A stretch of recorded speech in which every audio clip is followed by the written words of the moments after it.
মাথা গোঁজার আশ্রয়ে ব্যবস্থা করার জন্য এবার কুসুমের কাছে হাঁটু গেড়ে হাত জোর করে অনুরোধ করতে বাধ্য হলো আয়ুষ। বন্ধুরা ভিডিওটা লাইক দিয়ে দেখতে থাকুন। যে মুহূর্তে কিনা আয়ুষ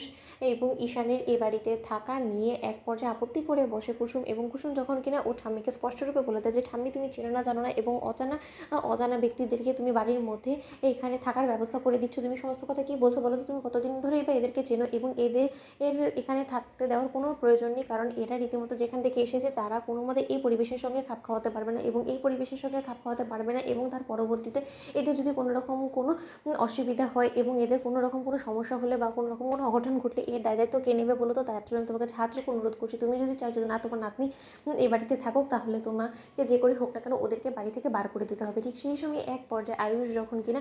বুঝতে পেরেছে যে কুসুম কোনো মতেই আয়ুষ এবং ঈশানকে এই বাড়িতে ঠাঁই দিতে নারাজ, ঠিক সেই সময় রাজা এক পর্যায়ে হাঁটু গেড়ে কুসুমের কাছে বসে পড়ে এবং বলতে থাকে যে দোহাই আপনার দিদিমণি, আপনি এরকম করে আমাদেরকে পায়ে ঠেলে দেবেন, আপনি এরকম কেন করছেন, আমাদের প্রতি এতটা ক্ষিপ্ত হয়ে রয়েছেন কেন বলুন তো। আমরা কি মনে আপনার ক্ষতি করেছি যে আমরা এতটুকু মাথা গোজার আশ্রয়টুকু আপনার কাছ থেকে নিতে পারবো না বলুন তো। আর যাই হোক না কেন উনি গুরুজন এবং আপনার ঠাম্মি যখন কিনা একবার সিদ্ধান্ত নিয়ে ফেলেছে যে সে আমাদের এই বাড়িতে থাকার একটা ব্যবস্থা করে দিবে, আমাদেরকে যেখানেই হোক না কেন থাকতে দিন না কেন, আমাদের কোনো রকম কোনো আপত্তি নেই, সেই জায়গায় আপনি আমাদের খারাপ ভালো বিবেচনা করছেন কেন এতটা বলুন তো। আমাদের খারাপ হলে তো সেটা আমরাই বুঝবো তাই না, তার দায়িত্ব নিশ্চয়ই আপনাকে নিতে হবে না। ঠিক সেই সময় কুসুম বলতে থাকে যে আলবাদ নিতে হবে, তার কারণ যখন কিনা দেবীমা আমাকে প্রশ্ন করবে যে তার ছেলেদের এরকম অবস্থা কী করে হলো, তখন আমি তাদেরকে কী জবাব দেবো বলুন তো।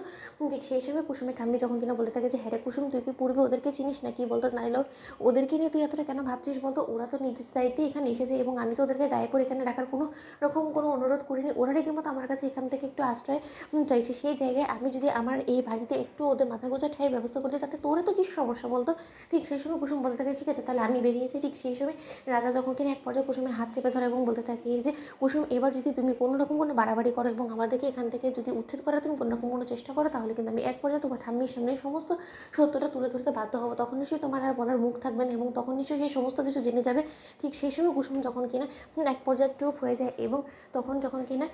ভ্যাবলা বলতে থাকে যে ঠাম্মি, আমার মনে হয় দিদিমণি রাজি হয়ে গিয়েছে আমাদেরকে এই বাড়িতে থাকতে দেওয়ার জন্য, আপনি বরং যে আমাদেরকে এই বাড়িতে থাকার একটা ব্যবস্থা করে দিন। ঠিক সেই সময় কুসুমের ঠাম্মি যখন কিনা জলখাবারের ব্যবস্থা করতে যায় আয়ুষ এবং ঈশানের জন্য, ঠিক সেই সময়েই কুসুম বলতে থাকে যে কেন এসেছেন আপনারা এখানে বলুন তো, আমি যেখানে কিনা আপনাদের থেকে অনেকটা দূরে নিজেকে